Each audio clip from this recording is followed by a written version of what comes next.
طيبه ومش عايزه حاجه وبترضى بقليلها وضحت بحاجات كتير قوي عشانك وبتاع. وانا بس عايزه اعرف هي حبتك قوي كده عشان ايه؟ ممكن بقى تساليها. ايه بقى؟ يعني طبعا اكيد في حاجات كويسه، بس قصدي اقول ان انت عملتي حاجات كتير قوي قوي قوي عشان تبقي معاه. آه ايه يعني ايه اللي مختلف يعني في وليد ما لقيتيهوش في هولندا؟ هو يعني راجل و بإذن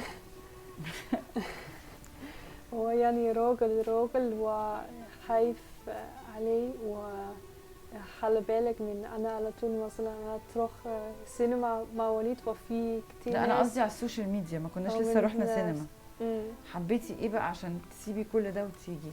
احنا اتكلمت من جوجل ترانسليت طبعا الاول. واحنا اتكلمت من حاجات كتير قوي، من سياسي، من بلد. لقيتي فيه ايه بقى مختلف عن الناس في هولندا يعني ايه اللي عشان خلاكي تحبيه قوي كده؟ انا كل حياتي يعني كمان مش شكله زي ناس هولنديين. انا غير شوية كمان من ناس هولنديين. وانا في لا هو انت مش عمري زي الناس الهولنديين خالص. وانا عمري انا مش انا زي من زمان كمان. انا مم. زي مش بتغير ولا حاجة. انا يعني شايف وليد شكلي بالظبط من كل حاجة يعني.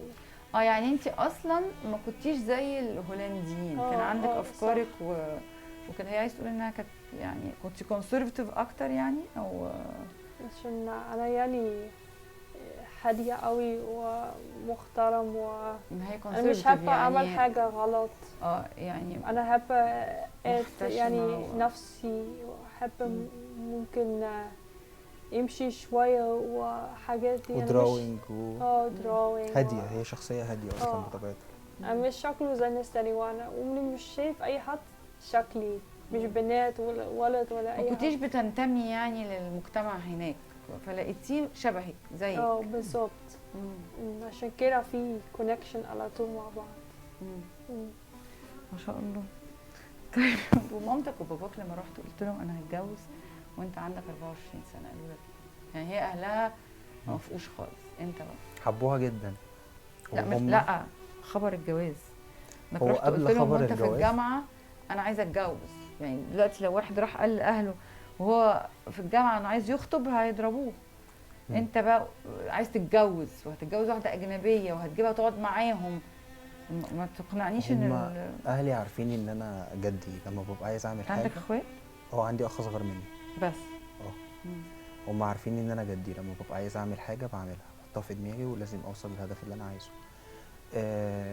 هو كانوا قبل ما إلسا ما تنزل مصر وقبل ما اقول لهم ان انا عايز اتجوز، هم كانت متابعاهم على النت بيتكلموا مع بعض في الفيديو على طول، مشاركانا في كل حاجه. فهي كانت بتحبهم وهم كمان كانوا بيحبوها. ما كانوش معترضين يعني خالص؟ لا لا لا لا. طبعا بابا كان قعدنا تقريبا 6 شهور او كده بنتكلم هو فيديو كول. بيشتغل ولا راجل كبير؟ اه بيشتغل ايه؟ ابويا اداري في شركه مساهمه البحيره. ومامتك بتشتغل؟ لا. بس لما إلسا يعني هم حبوها عن طريق الفيديو قبل ما هي ما تنزل. طبعا لما نزلت حبوها جدا، وكمان بنوته صغيره داخله في الدين الاسلامي. ما قالولكش انت صغير على الجواز ولا على المسؤوليه ولا لا، هتعمل قلت لهم ايه انا هتحمل. ولا هتصرف منين؟ قلت لهم انا هتحمل مسؤوليه نفسي، وممكن بس تستحملوني في الاول خالص شويه صغيرين عقبال بس ما اقدر ان انا اعمل حاجه. وكنت بتعب في الاول وبنزل اشتغل. كنت محوش مبلغ كده قبل ما إلسا ما تنزل. قدرت ان انا اخد بيه الشقه اللي حضرتك جيتي لي عندها دي، لان هو المبلغ اللي كان معايا كان يجيب الشقه دي. انا ما عرفتش لو كنت كلمتيني كنت جيت اخدت. بس قدرت ان انا افرشها. طبعا الموضوع كان صعب بالنسبه لي، لان هنا اهل الزوجه بيساعدوا مع الزوج، فانا كان عليا العبء بتاع اهل الزوجه واهل الزوج. يعني انا كان عليا الحاجتين. انك هتفرش بقى. دخلت تحدي مع نفسي بقى، وتحدي مع اهلها، اللي هو انا لازم اثبت لكم واثبت لنفسي واثبت لها ان انا اقدر اعمل. ان انا قدها. فبقيت بشتغل وربنا اكرمني. في الاول خالص ابتديت اسال ايه الحاجات اللي عندكم في هولندا هناك اقدر ابعتها ابيعها هناك. طيب انا مش معايا بطاقه تصدير ولا معايا ورق رسمي، طب انا ممكن ابعت الحاجه ممكن على اساس ان هي هدايا وابيعها هناك لاصدقائك، طيب ابعتها. بقيت ابعت ملابس اسلاميه، بس يعني ما دخلتش في الموضوع ده قوي، بس قدرت برضو اعمل منه حاجه، وبقيت بشتغل هنا وبشتغل هنا وبشتغل هنا. بتسعى يعني. بقيت بسعى، بقيت بسعى. وطبعا ما فكرتش ليه ان هي كمان تشتغل؟ انا بغير عليها جدا، يعني انا بغير على مراتي جدا يعني. لا يعني لو اشتغلت مدرسه في مدرسه اطفال مثلا بدل هي بتعرف لغات، مفيش ايه مشكلة. ايه الغيره في كده؟ الاول بس اجرأها، اخليها تعرف تتعامل حاسه انها وتتصرف. صغيره يعني؟ حاسس انها صغيره، هي صغيره في السن، وبعدين هي من النوع اللي بتتكسف، ومش هتقدر تميز الشخص اللي قدامها ده اذا كان كويس ولا لا. يعني قلت لا، احنا هناخد هدنه كده. لا بس قصدي في بعض الشغلانات ما فيهاش كده، هي مدارس الاطفال، الحضانات، اللي مش عارفه ايه يعني، في شغلانات ما فيهاش.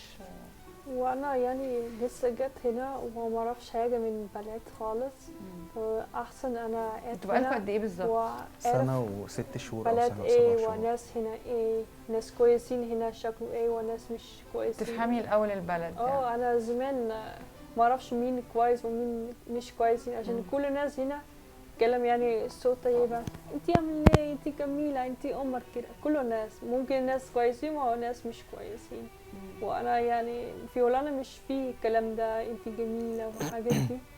وانا حاسب كل الناس هنا طيبين. انا دلوقتي يعني انت كل اللي بيشوفك وش. بيقول لك انت حلوه وجميله وكده، ما بتبقيش عارفه الوحش من الحلو. بالظبط. لكن في فاهمة؟ هولندا الوحش بيبان والحلو بيبان. في هولندا احنا نتكلم كل حاجه كده، انا مش عايز يعني، انا مش عايز، انا عايز يعني، انا عايز حاجه دي. في هنا لا، هنا انت عايز شاي؟ لا لا شكرا ربنا يخليك، عايز شاي؟ وهي لا عايزة وكده.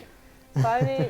ايوه هنا رايح خالص من هولندا. بس انت عارفه الحكايه دي بتعمل مشاكل، يعني لما كنا بنقعد مع مدرسينا في المدرسه مثلا او في الجامعه او بتاع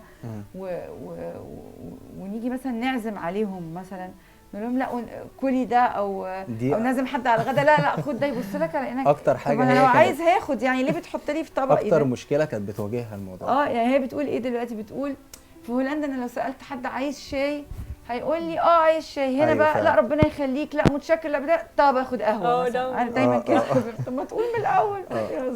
صح بالظبط. وفي هولندا يعني محترم، انت لازم خلاص كله طبع بتاع اكل، لازم لما حد ينزل لك حاجه تشربيها كلها. هنا بالاتيكيت لازم تسيبي شويه في مثلا لو شربتي بيبسي او حاجه. فين لازم تسيب شويه؟ يعني هنا احنا ده اللي انا اعرفه، يعني لما نروح عند ضيوف مثلا فهتشرب او هتاكل حاجه فمش هتخلص الطبق كله. هناك ده عدم احترام. هي هناك زي حضرتك انا كده. بخلص الطبق. هو انا شايف مثلا هنا انا خلصت كل الطبق، وهنا الطبق كبير قوي. بالعكس انا بشوف لو سبت الطبق ابين لهم ان الاكل ما عجبنيش. هو انتوا انا ما اعرفش، اول مره اعرف ان في عاده كده انك لازم تشيل شويه اكل او شويه. ده المصريين يعني ذوقيا. بجد؟ بجد؟ حتى وفي الاخر عندنا بنات تشربها كلها. بالظبط بجد. وانا مثلا خلصت كل الطبق وشبعان بعض، ما تخليناش نقول المصريين كلهم، بعض. وبعدين ماما وليد فكر انا جعان تاني عشان انا خلصت كل الطبق، وهي فتحطلك. ايوه انا اقول لا شبعان شكرا، فتضطر انها تخلص الطبق التاني. ايوه احنا عندنا اللي يخلص طبقه ده معناه ان هو لسه ما شبعش. لازم اللي هو تملى معدتك لغايه ما تبقى مش قادر، فتسيب يقول لك والله ما قادر اكمل. بالظبط بالظبط. طيب انت يعني بتتمني ايه بقى؟ بتتمني ايه انه يحصل في المستقبل in the future؟ يعني what are your plan, your wishes؟ انا نفسي عايز اعمل حاجات كويس عشان مصر، عشان انا اتكلم كتير لغة. انا يعني ممكن اعمل حاجة زي documentaries عشان اوروبا. بس انتي عملتي فيديو، انا شفتك تصدقي، هي عملت فيديو. لسه عاملين قناه صغيره، لسه ما انا شفتها، لسه مبتدئين يعني. انا نفسي عايز اعمل حاجه كبير، يعني حاجه زي دوكيومنتري بكت مع كاميرا وسيناريو، وممكن نخش حاجات كتير، نخش اسوان والاقصر وحاجات دي، صور كل حاجه، واصور مصر بكت، عايزه صوره تعملي بتاع فيلم مصر بكت، ومصر حلو عشان كل الناس أجنبي شايف مصر بلد جميل جدا وسيف، مش خطر ولا حاجة. و